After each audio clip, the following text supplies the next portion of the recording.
سلیقه خالق بعد سوم سلیقه کرویه، سلیقه دوتاییه، سلیقه فلاور آف لایف، سلیقه تری آف لایف، سلیقه فیبوناچیه.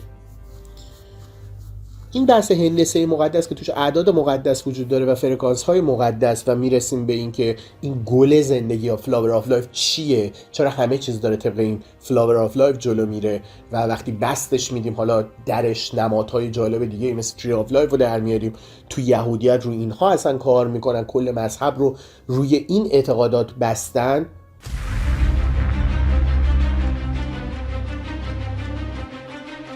سلام، با اشاق علوم غریبه کیا هستم. ما به عنوان ادامه دهنده نسل گونه از ایلین ها اینجا هستیم.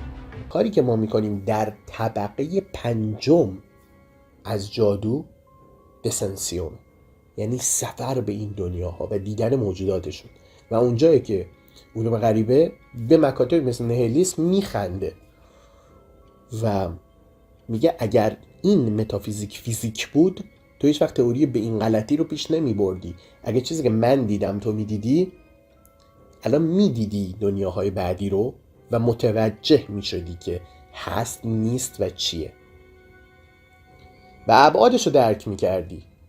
وقتی مذهب میگه فقط یک خدا و فقط الله و فقط مذاهب ابراهیمی، میفهمیدی نه، انقدر محدود نیست.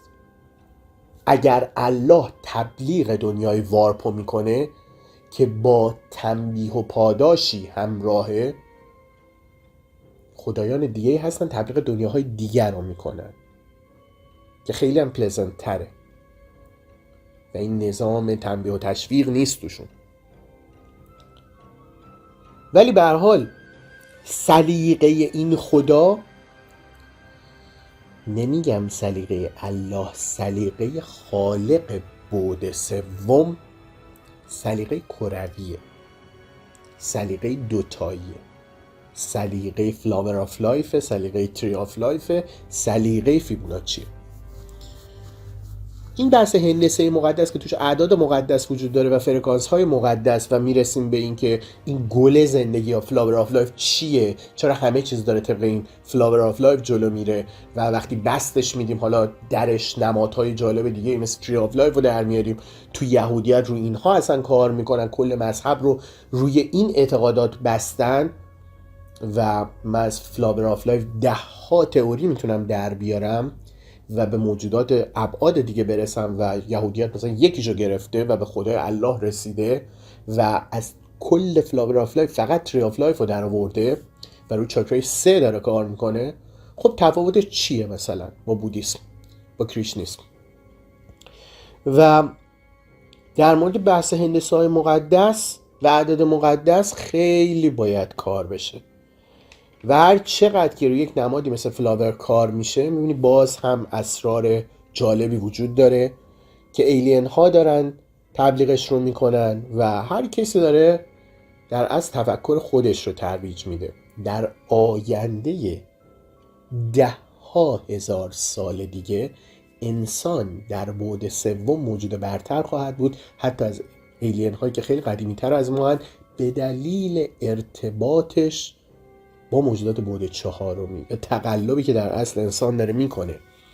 و موجودات غیر ارگانیک، دیمن ها، انجل ها، انواع موجودات 72 دیمن معرفی میشن، در موردشون کلن صحبت میکنیم. و خدایان، هر کدوم از این خدایان کی بودن، کجای تاریخ بشر اومدن دخل و تصرف کردن، پیغمبرین رو فرستادن، تاثیرگذاری هایی رو کردن و معجزاتی که حالا برای ما خیلی معجزه است، برای اونها خیلی اکت های ساده ای انجام دادن.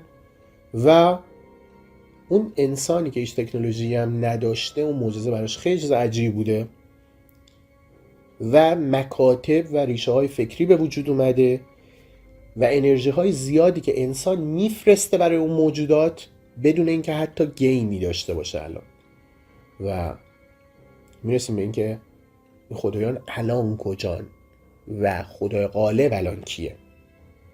به هر حال بحث ارگانیک ها و غیر ارگانیک ها خیلی بحث بزرگیه و بحث این که ریشه در اعتقادات اولیه انسان ها داره. ما در پروژه ژینوم 5000 تا ژن انسان رو بررسی میکنیم. 5000 تا ژن، یه ژن خدایی، ژن فته.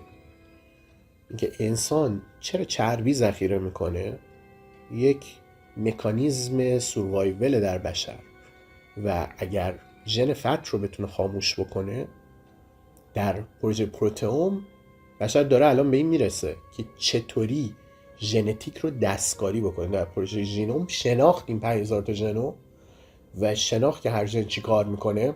در پروتئوم میخواد حالا تغییرش رو بده، مثلا ژن فت رو خاموش بکنه و بشر دیگه چربی ذخیره نکنه. دیگه نیازی نداره. تکنولوژی انقدر پیشرفت کرده که نیازی نداره برای بقا هم چی کاری بکنه. و ژنی در بشر وجود داره به اسم ژن خدایی. و این ژن رو چه موجودی برای ما قرار داده که میدونیم اعتقادی داریم به یک موجود برتر که هست.